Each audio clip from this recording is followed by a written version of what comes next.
Hello, my name is Mark Russin, and this is my first YouTube video ever, so I hope you'll give me some slack here, and I'll do my best. From the title of the video, the Thom Browne tracker knife, who really designed it? Obviously, this is going to be somewhat of a controversial video, in that the prevailing belief for the last about the last 40 years has been that Thom Browne, a noted survivalist and tracking school instructor, designed what is known as the Thom Browne tracker, a very unusual knife. And this, what I have to say, will obviously create some controversy. It will bring out some haters, as these things always do. Thom Browne has quite a big following. A lot of you won't believe what I have to say. So I invite you to do your own research and check my facts, because I'm going to expose some really interesting information. So, what is the Thom Browne tracker knife?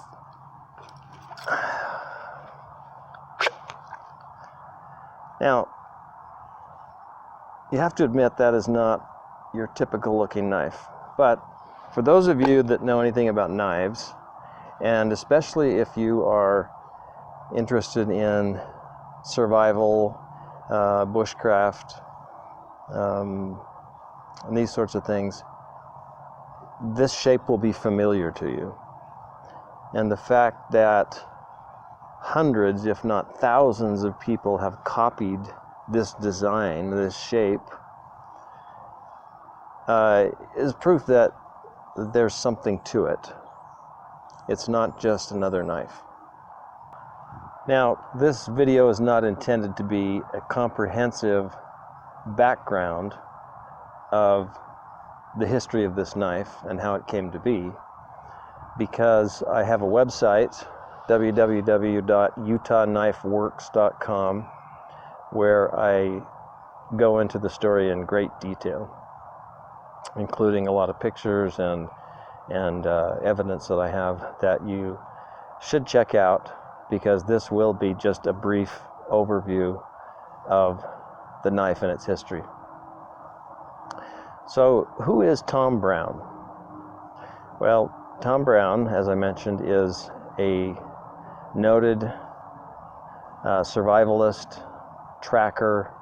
He has a tracking school in New Jersey where he teaches the fundamentals of wilderness tracking, animal tracking, living off the land, building shelters, building snares, eating plants, this sort of thing. And he's been doing this for quite a few years. But what Thom Browne is not is a knife designer. So before we get into that, let's examine the knife a little bit. You can see on this side the logo, Native American looking stuff here. And then it says Thom Browne Jr. Tracker. I don't think the camera will zoom very well on that, but that's on the blade. It's coated with a some kind of baked epoxy coating. Not sure exactly what it is, but it's to protect the steel, which is a carbon steel, which will rust. Not your typical sheath knife. You don't have just a straight edge and a handle like most hunting knives would have. You've got this curved front portion, then it kind of recesses into a straighter edge. Then you've got these notches across the top, kind of teeth looking. They're actually notches cut in there and that are sharpened. You've got quite a long handle, as handles go. I've got good sized hands, and it's still quite a long handle on the end there. lanyard loop. That's about it. Comes with a Kydex sheath. This is a moldable, lightweight plastic material with some clips on the back that allows you to wear the knife on the back of your belt. Now, I'm not fond of this sheath and this method of carry. It may keep it from flapping against your thigh like a big knife like this would, but putting it away, I would be likely to cut through my shirt or poke a hole in my buttocks. So, not a fan of this sheath. This is not a small package. The knife itself weighs about 2 pounds. And this is due to the 1/4-inch thick steel, the oversized handle, dense handle material, micarta. The blade is quite wide. So, again, it's a hefty knife. So, where does the controversy come in? Well, in about 1981, I was about 18 years old, and my father, Rob Russin, a university professor, part-time knife maker, just a hobbyist knife maker, and he did sell his knives, and he was also quite an outdoorsman. He had grown up doing a lot of hunting, fishing, camping with his dad, and so he had a great interest in the outdoors, and a lot of the knives he made were camping knives, hunting knives, and this sort of thing. He was kind of on a quest to design a knife. Yeah, sorry about the airplanes there. He was on a quest to design a knife that would kind of be a jack knife of all trades and be able to do a lot of different things. Because the problem that he ran into is one that a lot of outdoorsmen run into when working out in the woods, bushcrafting or whatever, is that you normally need a few tools to accomplish the tasks you need to. And that might be, say, a small hatchet, a good sheath knife, fixed blade sheath knife, and a pocket knife to do smaller, finer cutting tasks. But there really wasn't a knife that had all of these features in one package. So he was working on some designs for a knife that would be able to do all of these things. So he came up with some designs, prototypes, and finally settled on one design and made a prototype knife. Now this is not the actual prototype that he made, but this is pretty much what it would have looked like. This is my own reproduction that I made quite a few years ago when I was still a budding knife maker. I wanted to reproduce my father's knife. Now, it's going to strike you immediately, if you're observant, that there is a lot of similarity between these two knives, the Thom Browne Tracker and this prototype. Though this knife is wider in the blade and heavier, this is about 1 pound compared to 2 pounds. You've got the same curved edge, the same recessed straight cutting part, the teeth along the forward spine. You've got a thumb rest here for holding the knife like this, and a handle with, in this case, 1 finger groove, and in this case, 2 finger grooves. nobody with any intelligence can look at these two knives and say that there's not some relationship here. So, how did this knife, designed in 1981, become this knife? That's what we're going to talk about. So my father, after making his prototype knife, he knew of Tom Brown. He had read a couple of his books, the early books he had written about his life as a youth and different things he had done. So he had the idea that he would get Tom Brown's input on this knife and see what he thought of it.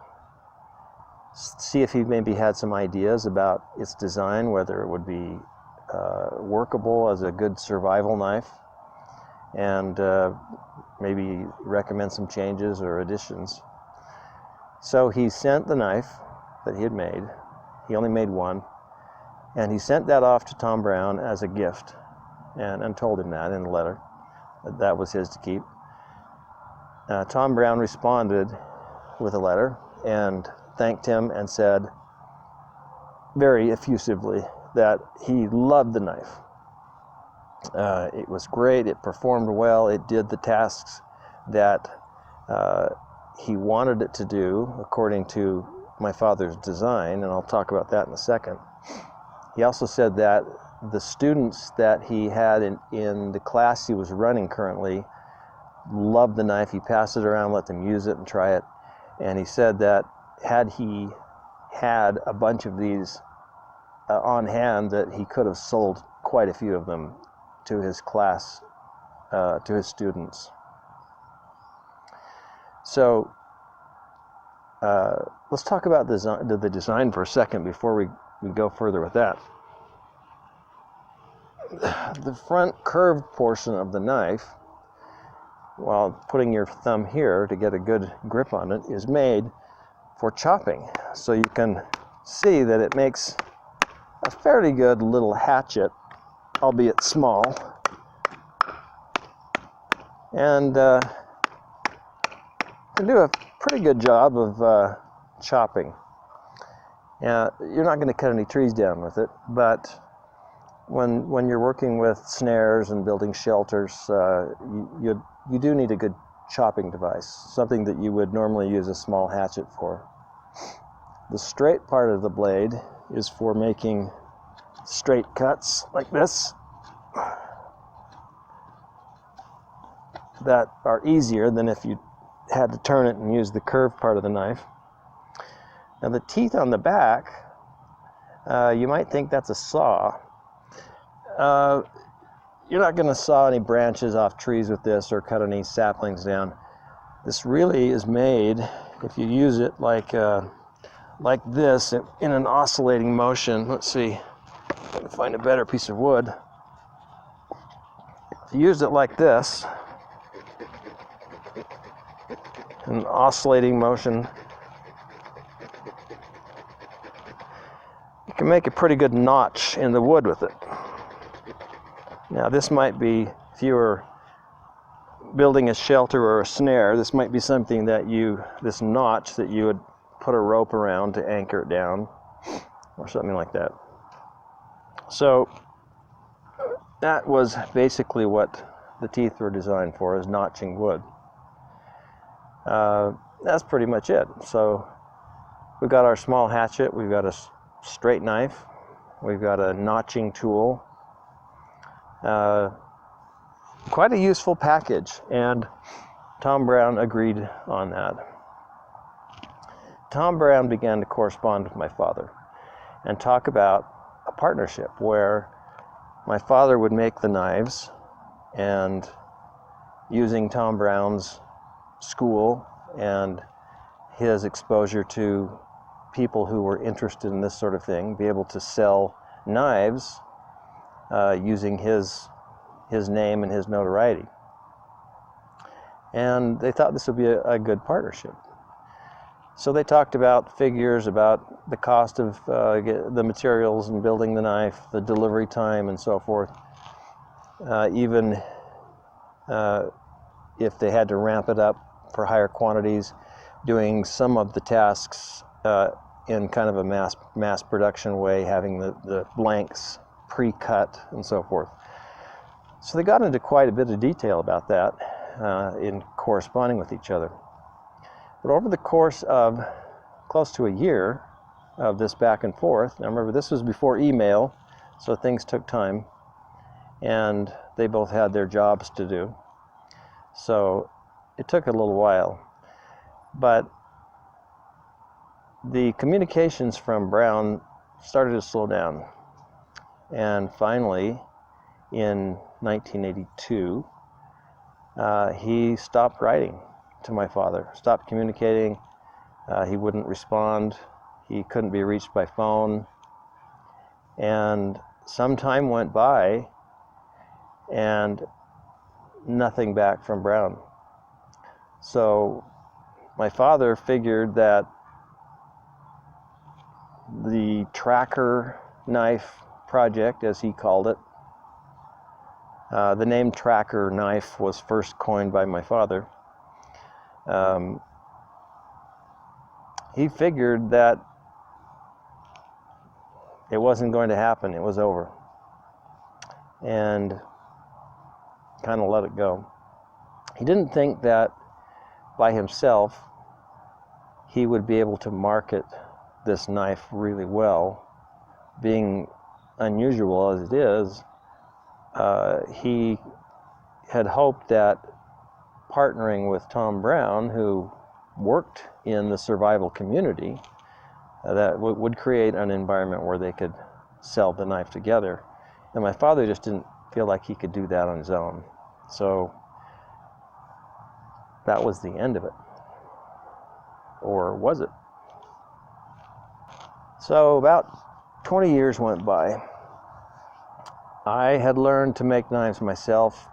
I started in my father's shop when I was young, and I was getting to where I had been making knives for about 20 years and selling a lot of them. And during this time, I had the correspondence that my father had from Tom Brown. I had blanks that my father had cut in preparation for their first production run, which never happened. So I had this stack of blanks of this blade sitting in my shop, and I always thought I would do something with it. It's a difficult knife to make, to make right. The grinds are tricky, and making the teeth, it's a time-consuming knife to make, and I just really didn't want to get into it, other than making this reproduction of the prototype. So, as a knife maker, I subscribe to a magazine called Blade Magazine, which is really popular with knife enthusiasts. And the April 2003 edition of Blade came out, and I got it in the mail, looked at the front page and the cover, and there, big as life, unmistakably was my father's knife. Now, what I was actually seeing was a picture of this, the so-called Tom Brown tracker. So as I dug into the article, I found that a movie called The Hunted had been made. I hadn't seen it,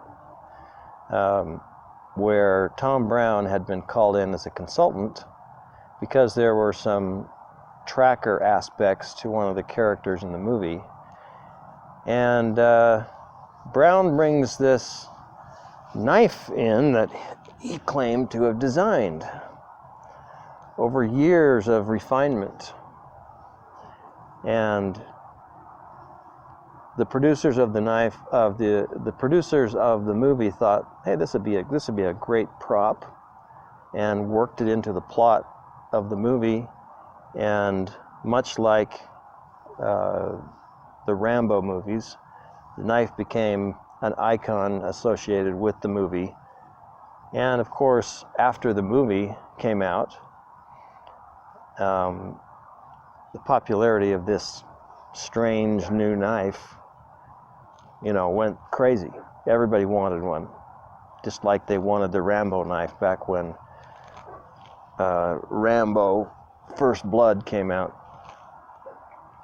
So Brown went to a knife production company and had the knife mass produced because there was a huge demand for it, and began selling it, and continues to this day. So now I'll jump ahead to 2018, when I left my IT career of 30 years and decided to be a full-time knife maker. One of the first things that I wanted to do was finally give my father the credit he was due for having designed the Tracker knife. I had done a lot of research over the years to figure out, as I mentioned earlier, what happened in those years between 1982, 1981, 1982, and today. What happened in that time frame to go from here to here? Well, I found out a lot. And again, if you'll look at my website, I have the details there.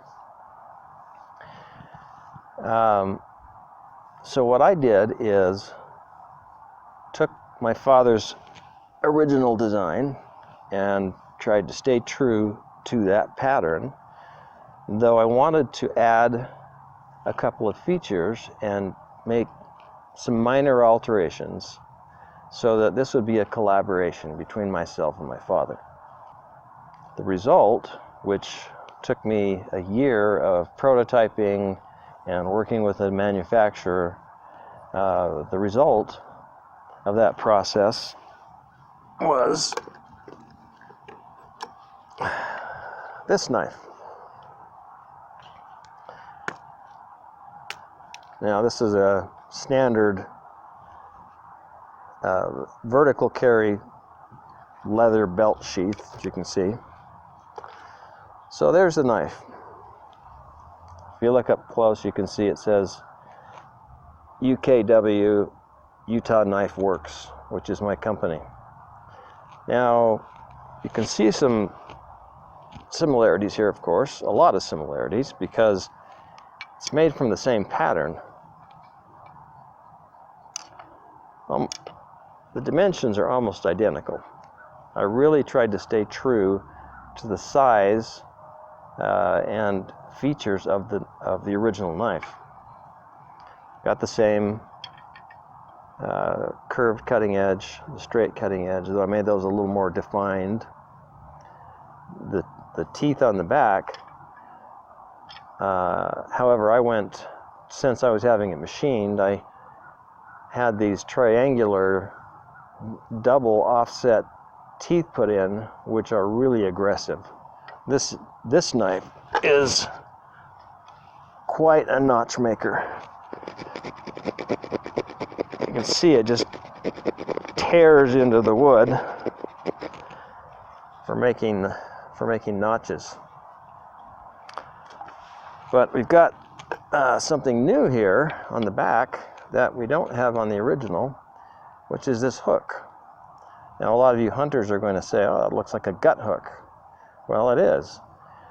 If you flip the knife over and you're processing game, this can be used for opening up an animal.